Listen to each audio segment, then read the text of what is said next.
ఒక political event మీకు సక్సెస్‌ఫుల్‌గా ఎగ్జిక్యూట్ అవ్వాలి అంటే 10 ఏళ్ల కాలం పడుతుందా అంటే, ప్రస్తుతము బలూచిస్తాన్‌లో జరుగుతున్న సంఘటనలు మీరు గమనించారు అనుకోండి. యెస్. ఇలాగే ఉంటుంది. దీన్నే జియో పాలిటిక్స్ అని అంటారు. ఇది క్లియర్‌గా అర్థమవుతుంది. ఇప్పుడు చూడండి, ఒక 2 ఏళ్ల క్రితము నాకు తెలిసిన ఒక ఇంటెలిజెన్స్ అధికారి ఈయనని అడిగాను. ఏవండి, ఈ పాకిస్తాన్ ఆక్రమిత కాశ్మీర్ అంటున్నారు కదా, ఏమిటండి స్టేటస్ కో? మనము దాడి చేసి మీకు ఆ ప్రాంతాన్ని స్వాధీనము చేసుకుంటామా? మీ ఆలోచనలు ఏమిటి? ఇదే విషయాన్ని ఇంకొక ఆర్మీ ఆఫీసర్‌తో కూడా నేను ప్రస్తావించాను. వాళ్ళు ఏం చెప్పారో చెప్పమంటారా? ప్రేమ్ గారు, మనము చెయ్యాల్సింది ఏమీ లేదండి. మనము సైలెంట్‌గా ఉంటే వాళ్లకు వాళ్ళే కొట్టుకు చస్తారు. మెల్లమెల్లగా పాకిస్తాన్ అనబడే దేశము ముక్కలు ముక్కలు అవుతుంది. ఇదెవరో మామూలు వాడు కాదండి, కామన్ మ్యాన్ కాదు. ఒక ఆర్మీ ఆఫీసర్, ఒక ఇంటెలిజెన్స్ అధికారి చెప్పిన విషయం. సరే, ఇలా అన్నారు, ఇదేదో వీళ్ళ అజంప్షన్ అని నేను అనుకున్నాను. కానీ ఈ టైమ్ లైన్ని మీరు గమనించారు అనుకోండి, చాలా చాలా చాలా డెప్త్‌గా ఉందండి. ఇప్పుడు చూడండి, 2016లో మన ఇండిపెండెన్స్ డే ఈ టైంలో మన దేశ ప్రధాని మోదీ గారు మాట్లాడుతున్నారు. బలూచిస్తాన్‌కి స్వతంత్రము రావాలి అని నేను పూర్తిగా కోరుకుంటున్నాను. సో ఇమీడియట్‌గా ఖాలీమా బలూచ్ అని చెప్పి, బలూచిస్తాన్ సోషల్ యాక్టివిస్ట్, ఒక ఇంటర్నేషనల్ ఫిగర్ ఈవిడ. నేను మోదీ గారికి రక్షాబంధన్ పంపిస్తున్నానంటే రాఖీ కట్టాలని అనుకుంటున్నాను. ఇది ఎప్పుడు 2016. ఇవాళ మనము 2026లో ఉన్నాం. సో ఇండిపెండెన్స్ డే అంటే నెక్స్ట్ మంత్ చూడండి. సో ఆ రోజులో ఈయన మాట్లాడాడు. ఇవాళ మీకు బలూచిస్తాన్‌లో ఏం జరుగుతుందండి? ద రిపబ్లిక్ ఆఫ్ బలూచిస్తాన్ అనబడే కొత్త దేశము మీకు ఆవిర్భవించింది. మా దేశానికి నేషనల్ ఫ్లాగ్ ఉంది, జాతీయ గీతము ఉంది. 85% మా ప్రజలు ఇవాళ స్వతంత్రంగా ఉన్నారు. అంటే బలూచిస్తాన్ టెరిటరీ అనేది మా ప్రజల చేతుల్లోనే ఉంది. పాకిస్తాన్ నుంచి మేము విడిపోయాము. ఇవాళ మాది సొంత దేశము. 2016లో మీరు మాట్లాడితే 2026లో ఈ రెస్పాన్స్ చూడండి. అంటే మనకు అనిపిస్తుంది ఇదంతా భారతే చేసిందా అంటే కాదండి. వాళ్లకు వాళ్ళే, ఏ దేశానికైనా ఇలాంటి అప్రెషన్, పాకిస్తాన్ లాంటి మీకు ఒక పరమ చెత్త దేశము, పరమ చెత్త పాలకులు వీళ్ళు ఉన్నప్పుడు ఖచ్చితంగా ప్రజలు తిరగబడతారు. ఎన్నోసార్లు మనం మాట్లాడాం. సో ఇవాళ అక్కడ ఎలాంటి ఒక సివిల్ వార్ ఉందంటే, తినడానికి ఫుడ్ కూడా లేని పరిస్థితి అండి. ఆటా దొరకడం లేదు, ప్రజలకు తినడానికి తిండి లేదండి. అదే మీరు పాకిస్తాన్ యొక్క ఆర్మీని చూడండి, అసీం మునీర్, అలాగే పాకిస్తాన్ ప్రభుత్వం షాబాజ్ షరీఫ్, వీళ్ళని చూడండి. వీళ్ళు అమెరికా వెళతారు, డొనాల్డ్ ట్రంప్తో లంచ్ అంటారు, ఆ చికెన్ ముక్కలు, బీఫ్ ముక్కలు అన్నీ తింటారు. తిని ఏం చెప్తారు? బలూచిస్తాన్ అక్కడే ఉందండి, మీకు ఇది గోల్డ్ మైన్. ఒక్కసారి మీరు ఇక్కడికి వచ్చి మైనింగ్ మొదలు పెట్టారు అనుకోండి, సిల్వర్ ఏంటి, కాపర్ ఏంటి, గోల్డ్ ఏంటి, రేర్ ఎర్త్ మెటల్స్ ఏంటి, సర్వము మీకే. మీరు ట్రిలియన్స్ ఆఫ్ డాలర్స్ సంపాదించుకోవచ్చు. టోటల్ సెక్యూరిటీ ఇక్కడ మేము పాకిస్తాన్ ఆర్మీ మీకు ఇస్తుందని పచ్చి అబద్ధాన్ని వీళ్ళు చెప్తారు. అంటే ఇక్కడ మీరు చూడాల్సింది ఆ ప్రాంతం యొక్క అభివృద్ధి కాదండి. పాకిస్తాన్ ఆర్మీ, పాకిస్తాన్ గవర్నమెంట్, వీళ్ళ అధికారులు, మంత్రులు, మీకు ఆర్మీ ఆఫీసర్స్ పంచుకోవడానికి ఒక స్ట్రాటజీని వీళ్ళు వర్కౌట్ చేశారు.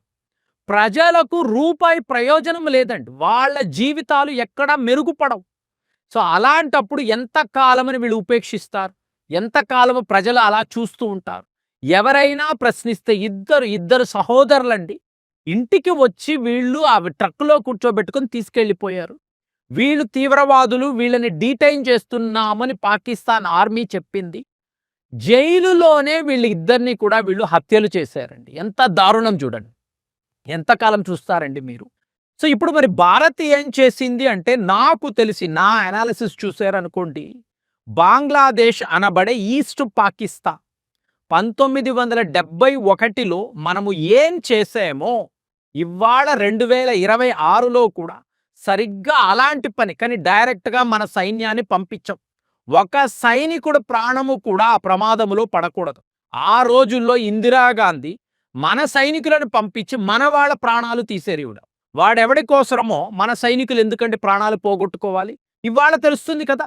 బంగ్లాదేశ్ యొక్క అసలు రంగు ఏమిటో మనం చూస్తున్నాం కదా! అలా కాదు. మనము మన సైన్యాన్ని పంపించము. మన ప్రాథమిక టార్గెట్ పాకిస్తాన్. పాకిస్తాన్ నాశనం అవ్వడం, టోటల్‌గా డెస్ట్రాయ్ అయిపోవడం అనేదే మన కల. అలా చూసినప్పుడు బలూచిస్తాన్‌కి కావలసిన ఆయుధాలు అనండి, అలాగే లాజిస్టిక్స్ అనండి, డబ్బు అనండి మనం ఇవ్వగలము. ఇదే అజిత్ దోవెల్‌ని మనము మామూలుగా తీసుకోవడానికి ఉండదండి. సో వీళ్ళు టార్గెట్ చేశారు అంటే ఎవ్వడు తప్పించుకోడు. ఇవాళ బలూచిస్తాన్ మేము ఒక విడి దేశము. 85% ఆఫ్ ద టెరిటరీ మా చేతుల్లోనే ఉంది. మా వద్ద 5,00,000 సైనికులు ఉన్నారు.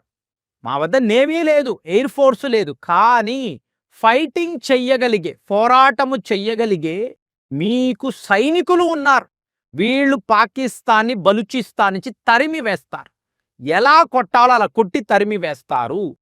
ఇదంతా మీరు చూశారనుకోండి. మరి చైనా వాడు ఇంతంత పెట్టుబడులు పెట్టాడు కదా! పాకిస్తాన్ వాడు ప్రొటెక్షన్ ఇస్తున్నాడు కదా! అలా ఏమీ జరగడం లేదు. పచ్చి అబద్ధాలు చైనాకు చెప్పారు, అమెరికా వాడికి చెప్పారు. కాబట్టి అమెరికా వాడు ఇప్పుడు అంటున్నాడే గాని ట్రంప్ ఎన్నో రకాలుగా వాళ్ళ సైనికులను మభ్యపెడుతున్నాడు. మీకు ఇంత డబ్బు వస్తుంది అంత. కానీ నీ ప్రాణానికి మించి డబ్బు ముఖ్యము కాదు కదా! ప్రాణాలు కదా కావాలి. కాబట్టి ఎవరు సిద్ధపడ్డం లేదు.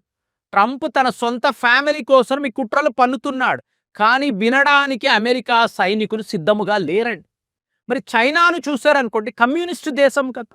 కాబట్టి బెదిరిస్తారు. ఫ్యామిలీస్‌ని బెదిరించి వెళ్ళండ్రా అంటారు. సో వర్కర్స్ వచ్చారు, టెక్నీషియన్స్ వచ్చారు, ఇంజినీర్లు వచ్చారు.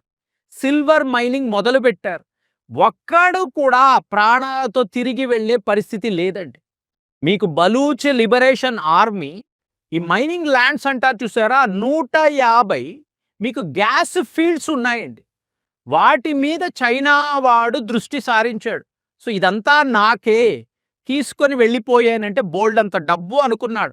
పాకిస్తాన్ని నమ్ముకొని వాళ్ళకి కూడా డబ్బు ఇచ్చాడు. ఒక మైనింగ్ సెంటర్లో కూడా ఏ పనులు జరగడం లేదు. వీళ్ళు విడిచిపెట్టరు. అలాగే 1200 ఆపరేషన్స్లో ఉండే మెగా ప్రాజెక్టులు ఉన్నాయి. చైనా వాడిది, మీకు కెనడా వాడిది, వీళ్ళ మెగా ప్రాజెక్టులు ఉన్నాయి. ఒకటి కూడా అక్కడ వీళ్ళు ఆపరేట్ చెయ్యలేకపోతున్నారు. ఎందుకండి? ప్రజలకు నువ్వు మంచి చెయ్యాలి. చేసినప్పుడే మిమ్మల్ని ప్రజలు గౌరవిస్తారు. అది విడిచిపెట్టి మీ చావు మీరు చావండ్రా, మా పాకిస్తాన్ ఆర్మీకి బోల్డంత డబ్బు, ఎన్నో అబద్ధాలు చెప్పి చైనా వాడి దగ్గర డబ్బులు తీసుకున్నారు. అమెరికా వాడి దగ్గర కూడా ఏవేవో మాట్లాడారు. కెనడా లాంటి దేశాలు రండి రండి రండి, మేము మీకు సెక్యూరిటీ ఇస్తాం, సెక్యూరిటీ గ్యారంటీ, ఇన్ని మాట్లాడుతున్నారు. ఏ ప్రాజెక్టులు అక్కడ వీళ్ళు చెయ్యనివ్వరండి. ఎందుకంటే ఇవాళ Balochistan, the republic of Balochistan ఒక విడి దేశం. సో అక్కడ మీరు ఏం చెయ్యాలన్నా కూడా లోకల్గా ఉండే నాయకులు, అంటే రేపు ఇది ఒక విడి దేశం అయిపోయింది అనుకోండి, మరి నేషనల్ ఫ్లాగ్, నేషనల్ యాంథమ్, మరి కరెన్సీ అంటారు కదా, మరి బంగ్లాదేశ్కి అలాంటి ఒక కరెన్సీ ఉంటుందని ఎవరైనా ఊహించారా?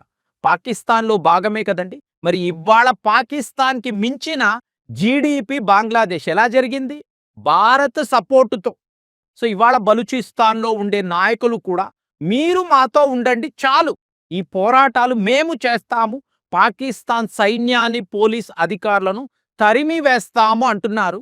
2016లో మోదీ గారి యొక్క ప్రసంగాన్ని మీరు విన్నారు అంటే ఇవాళ 2026లో బలూచిస్తాన్లో ఏం జరుగుతుంది టోటల్ స్టోరీ అర్థమైపోతుంది. కానీ 10 ఏళ్ళు పట్టిందా? ఇదే నాకు చాలా ఆశ్చర్యంగా ఉంది. కానీ జరిగింది. మరి మీరేం ఆలోచిస్తున్నారు? కామెంట్స్లో రాయండి. మళ్ళీ వచ్చే వీడియోలో కలుద్దాం. జై హింద్.